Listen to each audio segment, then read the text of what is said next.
करोड़ों की जमीन के चक्कर में दो पक्ष आमने सामने, दोनों पक्षों के बीच जमकर हुआ बवाल। करीब 6 महीने पहले रखी गई भूमि विवाद की नींव। आखिर किसकी है ये जमीन? दोनों पक्ष कह रहे हैं हमारी है जमीन। कागज की बात करें तो श्रीवास्तव पक्ष की है जमीन, कब्जेदार की माने तो उसकी है जमीन। सीएम योगी के पास में जा चुका है जमीन विवाद का मामला। श्रीवास्तव पक्ष जा चुका है सीएम योगी के पास। क्या आंसुओं में है सच्चाई या फिर आंसू बहाकर अपने आप को अबला दिखाने के हैं ये आंसू? क्या जिले में पुलिस और कानून नाम कुछ नहीं है, इसलिए तो गांव गांव से गाड़ियों में मारपीट करने के लिए बुलाए गए? क्या ऐसे ही टूटता रहेगा जिले में लॉ एंड ऑर्डर? अगर कानून का डर होता तो बीती रात में ही एक तरफ से 100 से 150 लोग, एक तरफ से 15 से 20 की संख्या में लोग कैसे भिड़ जाते, और ना होती आधी रात्रि में करीब 2 बजे पत्थरबाजी। सूत्र बताते हैं कि एक पक्ष में तो गोलियां भी चलाई हैं हवा में। अचानक 1:15 बजे, 1:15 पर अचानक ये उधर के मतलब आए, उधर से लोग और मारो लाठी तुरंत बिता।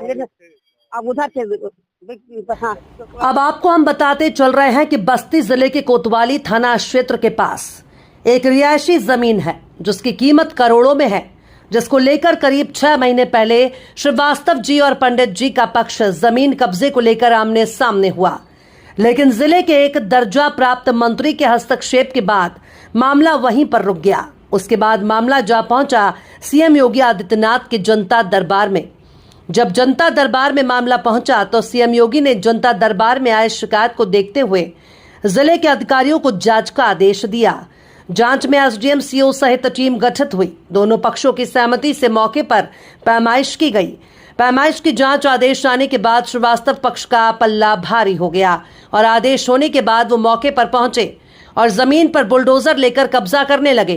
तो दूसरा पक्ष जो वहां कई सालों से कब्जेदार था, रोकने का प्रयास किया, लेकिन सूचना पाकर मौके पर पहुंची पुलिस ने मोर्चे को संभाला और दोनों पक्षों को समझा बुझाकर शांत कराया।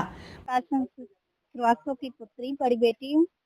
हम लोग गर्मी की छुट्टी में आए थे यहाँ पर अपना जो है मैके में। अचानक से जो है ऐसा केस सुनाई दिया। रात में जो है हम लोग को भी जो है बचाव, हमारी पैतृक जमीन पर कब्जा कर रहे थे। नीरज हैं, पंडित हैं और हम लोग कायस्थ परिवार के हैं और हम लोग ऐसा माहौल कभी देखे नहीं हुए थे। अचानक एक बैग से जो है ईट पथराव होने लगा हमारे ऊपर और हम लोग बचाव के लिए कमरे में बंद हो गए। बंद होने के बाद जो है लाठी चार्ज होने लगा। उसके बाद ईट पथराव से देखिए पूरा हाथ घायल कर दिया गया है इन लोगों ने। किसी तरीके से तो गला दबाया इन लोगों से। कम से कम 25-30 लोग थे। 25-30 लोग हम लोग को कमरे में आम लेडीज लोग कमरे में बंद हो गए थे। वहाँ पे घुस के मारा जा रहा था, हम लोगों के ऊपर ईट पथराव किया जा रहा था और बहुत ज्यादा चोट लग गया। ब्लीडिंग बंद ही नहीं हो रही थी हमारे हाथ से। मौके पर श्रीवास्तव पक्ष के करीब 15 से 20 लोग रात में वहां पर विवादित स्थल पर मौजूद थे। तभी दूसरे पक्ष ने करीब 100 से 150 की संख्या में पहुंचकर उन पर हमला कर दिया। यहाँ पर हमारे पूर्वजों की जमीन थी जो कि बैरियों में है। हाँ, तो हमारे पूर्वजों की जमीन है। हम सरकारी नौकरी करते थे। रिटायर होने के बाद हमने अपनी जमीन की देख रेख करना चालू किया। घटौनी लिया, किसान बही लिया, उसमें सब नंबर का पता लगाया और नक्शा से मिला करके तब शिकायत करना चालू किया। शिकायत में एक बार राजस्व कब्जा नीरज लाल और अर्जिता ने अवैध रूप से कर लिया है और जब पता चला हम दरखास्त दिए। उसके बाद राजस्व टीम द्वारा पैमाइश हुई और फिर एसडीएम और पुलिस ने भी साथ दिया, लेकिन ये लोग हमको उस जमीन पर कब्जा नहीं करने दिए। फिर दोबारा लिखा पढ़ी जब होने लगी तब फिर से सीओ सिटी एसडीएम हमारा निकला, हमारे नाम से है। 401। कब्जा नहीं, आपका कब्जा नहीं होगा। नहीं, कब्जा नहीं हो रहा है। दबंगों को बुला रही हैं, गुंडागर्दी करवा रही हैं, मारपीट करवा रही हैं। नहीं तो ये मुख्यमंत्री क्या किया आपने? हाँ, मुख्यमंत्री के यहाँ भी हम मिले थे। मुख्यमंत्री ने क्या बोलता है कार्रवाई करने के लिए लिखा था। उसके बाद जिले में हाहाकार मच गया। मौके पर पुलिस को जब सूचना मिली तो सीओ सदर सत्येंद्र भूषण तिवारी ने मोर्चा संभाला और कई थानों की पुलिस मौके पर पहुंचकर दोनों तरफ से कई लोगों को कोतवाली ले गई। उनका शांति भंग में चालान भी किया। उसके बाद विवादित जमीन पर पुलिस फोर्स तैनात कर दी गई।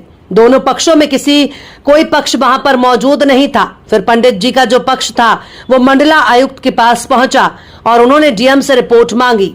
उसके बाद एडीएम बस्ती ने दोनों पक्ष को बुलाकर समझाया बुझाया, लेकिन दूसरा पक्ष धरना प्रदर्शन के लिए उग्र हो गया और वहां पर करीब 8 से 10 लोगों के साथ एडीएम की बात न मानकर धरना स्थल पर कोतवाली जा पहुंचा। पंडित जी का पक्ष जो था उसमें जो महिलाएं थी बस्ती जिले के कोतवाली थाने के सामने धरने पर बैठ गई। आज यहाँ आप लोग धरने पे बैठे हैं कोतवाली में, क्या है पूरा मामला? जी हम लोग यहाँ पे कल आज सुबह से जो है 6 घंटों से हम लोग जो है यहाँ पे बैठे हुए हैं और हमारी कोई सुनवाई नहीं की जा रही है, इसलिए हम लोग यहाँ पे धरने पे मजबूर होकर बैठे हैं। क्या आपका मामला है? क्या मामला है? जी हमारे घर को जो मालवा रोड पे स्थित हमारा जो घर था उसको जोर ज़बरदस्ती से पुलिस फोर्स की मौजूदगी में भू माफियाओं ने आके जो है जेसीबी के साथ बगैर किसी लीगल नोटिस के उसको आके गिरा दिया और जब हम लोगों ने उसको रोकने की कोशिश की तो हमारे साथ जोर ज़बरदस्ती हुई, हमारे साथ मारपीट हुई पुलिस प्रशासन के सामने, लेकिन पुलिस प्रशासन ने उन लोगों के खिलाफ कोई एक्शन नहीं लिया। और जब हम इसके विरोध में रात में धरने पे वहाँ पे बैठे अपनी जगह पे अपने घर के पास, तो वहाँ पे रात में हमारे ऊपर हमला होता है और हमें हमले में जो है फायरिंग होती है वहाँ पे और जो है पत्थरबाजी होती है हमारे ऊपर। जब हम वहाँ पे 112 के पास कॉल करते हैं तो 112 की पुलिस आती है, 112 की पुलिस खड़ी होकर वहाँ से तमाशा देखती है, अपनी गाड़ियों तक से नहीं उतरती है। तो जब हम 1090 पे कॉल करते हैं तब जब 1090 का कॉल जाता है तब उसके बाद फिर पुलिस अपनी गाड़ियों में से उतरती है और पुलिस की गाड़ियों के उतरने के बावजूद भी वहाँ पे फायरिंग चलती रहती है, फायरिंग वहाँ पे होती रहती है, जो है हमारे पर पत्थरबाजी होती रहती है पुलिस प्रशासन के सामने। पुलिस प्रशासन कुछ नहीं करती। जब हम लोग जो है इसके खिलाफ वीडियो बनाने की कोशिश करते हैं या कुछ साक्ष्य इकट्ठा करने की कोशिश करते हैं तो हमारा फ़ोन जबरन हमसे छीन लिया जाता है और हमें रात को 2 बजे जो है ज़बरदस्ती थाने में यहाँ पे लेकर आया जाता है और सुबह 5 बजे यहाँ से हमें छोड़ा जाता है। उस समय आपने कोई तहरीर दिया था यहाँ पे थाने में? जी उस वक्त हम लोगों ने यहाँ पे एप्लीकेशन दिया था। तो उस तहरीर के अकॉर्डिंग कोई कार्रवाई की गई? जी नहीं, कोई कार्रवाई नहीं की गई। जब मैंने उसके विषय में पूछा कि वो जो मेरा एप्लीकेशन मैंने दिया था वो कहाँ गया, सर उस पर कुछ मुकदमा दर्ज हुआ, तो उसका कोई रिकॉर्ड यहाँ पे नहीं है, कोई रिकॉर्ड यहाँ पे मौजूद नहीं। कह रहे हैं कि उस चीज़ का वो हमें कोई एप्लीकेशन प्राप्त नहीं हुआ, जैसे मैंने वो एप्लीकेशन यहाँ थाने में आके दिया था, फिर भी जो है कोतवाल साहब ने आपके सामने बोला कि हमें कोई एप्लीकेशन प्राप्त नहीं हुआ। कौन लोग हैं? तहरीर देने के बाद भी विपक्ष पार्टी को कोतवाल साहब ने नहीं बुलाया? कार्रवाई नहीं हुई, हमलावरों के खिलाफ कोई कार्रवाई नहीं की गई है। अभी तक उनके खिलाफ कोई मुकदमा दर्ज नहीं किया गया है। यहाँ तक कि अभी तक आज की डेट तक भी वो हमें लगातार धमकियाँ देते आ रहे हैं, हमें जान से मारने की धमकियाँ दे रहे हैं, हमारे परिवार को खत्म करने की धमकियाँ दे रहे हैं, लेकिन फिर भी जो है अभी तक पुलिस शांत है। कौन है वो लोग? कौन लोग हैं, क्या नाम है उनका? पप्पू मिश्रा, अनुराग श्रीवास्तव, कृष्णचंद्र श्रीवास्तव, प्रेमचंद्र श्रीवास्तव और उनके कुछ किराए के गुंडे और उनके ऊपर कुछ जो भू माफियाओं का हाथ है वो लोग। आज भी फायरिंग हुआ है क्या? जी नहीं, आज नहीं हुआ है। ये तो आज कोतवाल साहब ने आपको क्या आश्वासन दिया? आज हम पुनः दूसरी तहरीर लेकर के आए जी। जब उस तहरीर पे कोई सुनवाई नहीं हुई 6 घंटे तो आज पुनः फिर हम दूसरी तहरीर लेकर के आए और यहाँ पर 6 घंटे से बैठे हुए हैं, लेकिन कोई सुनवाई नहीं है। यहाँ पे HSO सर नहीं है और जबकि अपने आवास में बैठे हुए हैं। हम लोगों ने उनको बोला कि जो है आइए हम आए हुए हैं, हमारी तहरीर ले लीजिए, सुन लीजिए, लेकिन कोई रिस्पॉन्स नहीं मिला उनकी तरफ से। हम लोग फिर थक हार करके फिर हम लोग धरने पर बैठे। अभी आप लोग क्या चाहती हैं? हम चाहते हैं कि जो लोग दोषी हैं जिन्होंने हमारे घर को गिराया उनके खिलाफ मुकदमा दायर हो। क्या नाम है आपका? अजिता त्रिपाठी। आपका क्या नाम? ठीक। और लोगों ने पुलिस पर और श्रीवास्तव पक्ष पर गंभीर आरोप भी लगा डाले। पूरा मामला कोतवाली थाना क्षेत्र के बरिहावा मोहल्ले का है, जहां रहने वाले 2 बुजुर्ग कृष्णचंद्र श्रीवास्तव और प्रकाश चंद्र श्रीवास्तव की पुश्तैनी जमीन है, जिसका गाटा संख्या 401 में 3 बिस्वा जमीन उनकी है, जो राजस्व अभिलेखों में दर्ज है। परसों रात में सर ये हुआ कि दिन में जब हुआ कि लेडी भी उन लोग के तरफ से है तो हुआ कि हम लोग भी चले, कुछ हुआ कि समझौता तो हुआ ही है, तो समझौता की वजह से हम लोग आराम से बैठे हुए थे, बातचीत कर रहे थे आराम से। और रात में भी वो हुआ कि अब कुछ होगा नहीं, जब समझौता हो गया हम लोग के तरफ से तो कुछ तो कार्रवाई तो चलेगा ही। लोग के तरफ अचानक 1:15 1:15 पर अचानक ये उधर के मतलब आए उधर से लोग और मारो मारो मारो मारो मारो लाठी तुरंत बिता। अब उधर से हाँ क्या नाम वर्जिता नीरज त्रिपाठी, पंकज त्रिपाठी, उनकी लड़कियां लोग और उनके मिसेज लोग सब लोग थे और सब लोग 8-10 औरतें आई, इधर आई और उधर से गुंडे लोगों को बुला करके, सब गुंडे को बुला करके और उधर पथराव करने। इधर समझिए कि ये मतलब हम किसी तरह हम लोग अपना जान बचा के हम भागे, हम लोग अपने वहाँ से। हाँ जानलेवा हमला हुआ था, अगर जो डूब गए होते ये तो समझिए कि बगल थोड़ा रहा था उधर भाग गए, नहीं तो तुरंत हमको खत्म कर, कारण कमरे में बंद हो गया, कमरा खुला था। हाँ अभी तक के उनके बेटियां लोग सब लोग थी, वो लोग फोन करके फोन हमेशा मिली हुई थी और फोन करके उन लोग बुलाई हुई है गुंडे। हाँ हमारे घर वालों को, हमारी बहू है, हमारी बेटी है, हम लोग थे। हाँ हमको तो हल्का सा चोट लगा है कि हम सुरक्षित गए थे, सर पे यहाँ चोट लगा है, यहाँ हम नीरो की दवा करे थे, उनको चक्कर आने। लेकिन आरोप है कि नीरज और पंकज त्रिपाठी कई सालों से उनकी जमीन पर कब्जा करके बैठ गए हैं। इसकी शिकायत बुजुर्ग भाइयों ने कई बार जिला प्रशासन से भी की है, लेकिन जमीन की पैमाइश भी हुई, कब्जा नहीं मिल पाया। थक हार कर दोनों भाई मुख्यमंत्री से मिले और उनसे न्याय की गुहार लगाई, जिसके बाद सीएम योगी संज्ञान लेते हुए अधिकारियों को मामले में त्वरित कार्रवाई करने का आदेश दिया। मुख्यमंत्री का फरमान जारी होते ही राजस्व विभाग नींद से जागा और पुलिस की मौजूदगी में दोनों पक्षों के सामने पैमाइश की तो पाया कि 3 बिस्वा जमीन पीड़ित बुजुर्ग की है और शेष 3 बिस्वा जमीन पर विपक्ष नीरज और पंकज त्रिपाठी अपने हिस्से की भूमि पर काबिज हैं। वही कब्जाधारी नीरज, पंकज, उनकी पत्नी और बेटियों का कहना है कि ये जमीन उनकी पुश्तैनी जमीन है जो पिछले 50 सालों से उनके कब्जे में है, जिसके वो एक ढाबे वाले को किराए पर दिया है और इससे मिला किराया ही इनके आय का साधन है। हम लोग की जमीन 50 साल से इसकी नहीं 65 साल से इसके काबिज है, लेकिन इस बीच इन्होंने कभी नहीं आए नहीं।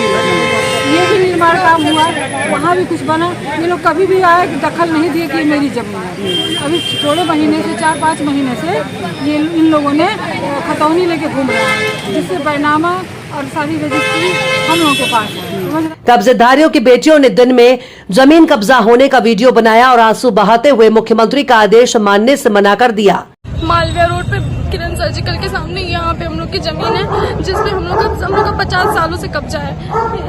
इस जमीन पे ये लोग हम जबरदस्ती कब्जा करने की कोशिश कर रहे हैं। आरोप लगाया कि पुलिस और प्रशासन उनकी नहीं सुन रहे हैं।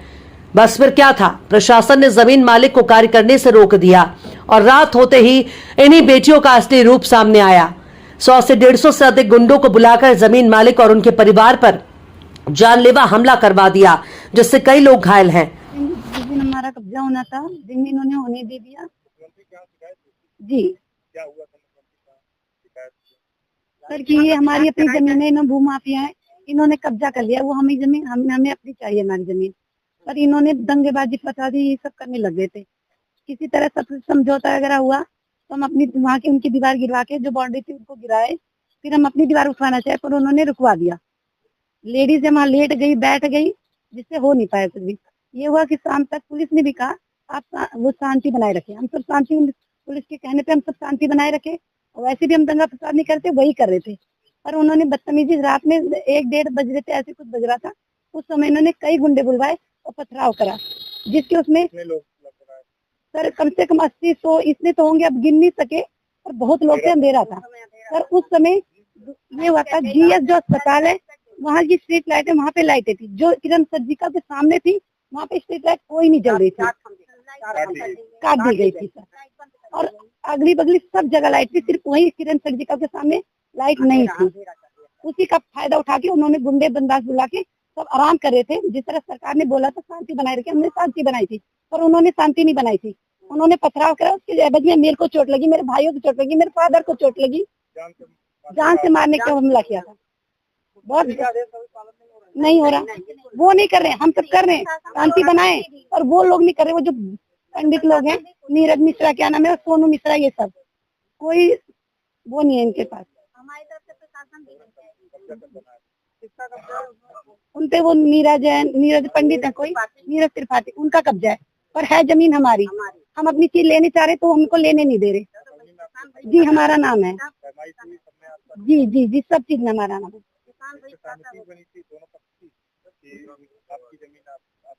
जी नहीं, वो उसमें बदतमीजी खाने लग रहे हैं। वो पंडित जो है वो सब, वो उनकी लड़कियां, उनकी वाइफें, वो आदमी लोग बदतमीजी दिखा रहे, पथराव कर रहे हैं। हमारी जमीन मालवीय रोड पर है, किरण सर्जिकल के सामने, लेकिन जमीन हमारी जांच पड़ताल के बाद कब्जा किसका, तो उनका रामलाल शुक्ला के परिवार का है, उनके परिवार के नीरज त्रिपाठी उनका है। जांच पड़ताल हुई तो उसमें हम लोगों का निकला, तो उसके बाद ये कहा गया कि आप लोग अपना कब्जा करिए। हम लोग गए, कब्जा किए, दिन में दीवार वाल तोड़े। उसके बाद उनके परिवार, राजस्व पुलिस की संयुक्त टीम थी, हाँ, उसमें लिखकर मिला है कि दक्षिण तरफ हमारा है। हाँ, चौधरी बनाया गया, उसमें बताया गया कि दक्षिण तरफ आपका है। हम लोग गए, उसमें देसी तड़का का होटल चल रहा था। फिर उस पर हम लोगों को दीवाल तोड़वा कर कब्जा मिला। वो जब हम लोग दीवार बनवाने लगे अपना, तो नीरज त्रिपाठी अपनी पत्नी और अपने किराएदारों के साथ आकर वहाँ बैठा दिए दीवार को, महिलाओं को बैठा दिया, या भाजपा के नेताओं के तो कुछ पुलिस कर्मियों के साथ घात से ऐसा हुआ। ये बताइए क्या मामला हुआ था? रात में हम लोग खाना, जब दिन में हमें कब्जा नहीं मिला तो पुलिस प्रशासन ने बोला कि आप लोग शांति बनाए रखो, हम लोगों पे भरोसा रखो, हम लोग आपको कब्जा दिलाएंगे। उसके बाद प्रशासन चलेगी। खाना वाना खा के रात के 12-1 बजे हम बैठे हुए थे शांति से। अचानक से ये पंडित जी लोग, जैसे नीरज त्रिपाठी हुए और ये सोनू मिश्रा वगैरह लोग, हमारे घर की महिलाएं, हम 4-5 लोग ही बैठे थे। ये अचानक से आया और अचानक से हल्ला बोल के ईंट पत्थर से मारने लगे। और उसके बाद जब ईंट पत्थर से मारने लगे तो अब हम लोग जान बचाएंगे, 4-5 लोग कर ही क्या सकते हैं। फिर हम लोगों ने 100 नंबर पे कॉल करा, न चौकी इंचार्ज आया रोहता, कोई नहीं आया। पीसीआर की गाड़ी आई 20 मिनट बाद, वो 1.5 किलोमीटर दूर खड़ी हो गई। हम भाग के गए कि सर यहाँ पथराव हो रहा, आप लोग यहाँ, वो तब भी नहीं आए। उसके बाद जब चौकी इंचार्ज साहब आए, उन लोगों ने कुछ नहीं करा। उन लोगों ने हम जो 4-5 लोग थे, महिलाओं को छोड़ के हम 4 लोगों को गाड़ी में बिठाया। फिर महिला को भी बिठाने लगे तो महिला ने कहा कि पहले उनको भी पकड़ो। उनके घर से जब सब लोग आए, फिर हम लोग थाने में गए। मेरा पूरा पैर कटा हुआ था, इतना खून बह था। दोपहर के 1 बजे, रात के 1-2 बजे क्या गया हुआ, दोपहर में जाके 1 बजे 1 या 2 बजे के आसपास मेरा MLC हुआ। कल को मुझे कुछ इंस्पेक्शन हो जाता तो क्या चौकी इंचार्ज साहब मेरे को नया पैर लगा के देते, या कोई मेरे को नया पैर लगा के देता। और उसके बाद उनके घर से 7 आदमी थे, हमारे यहाँ 4 थे। आप आज भी जाके मेडिकल चेक करो, हम चारों लोग घायल थे, ठीक है। उन लोगों ने हमला करा था, उनके किसी के एक निशान भी नहीं मिलेगा। क्यों? वो लोग हमलावर थे, उन लोगों ने हमला करा था। हमारे तो पत्थर पड़े, हम तो घायल हो गए। सोशल मीडिया से लेकर शहर के चौक चौराहों तक ये जमीन चर्चा का विषय बनी हुई है। अब देखना ये होगा कि क्या मुख्यमंत्री योगी इन दोनों बुजुर्गों का हक दिला पाएंगे।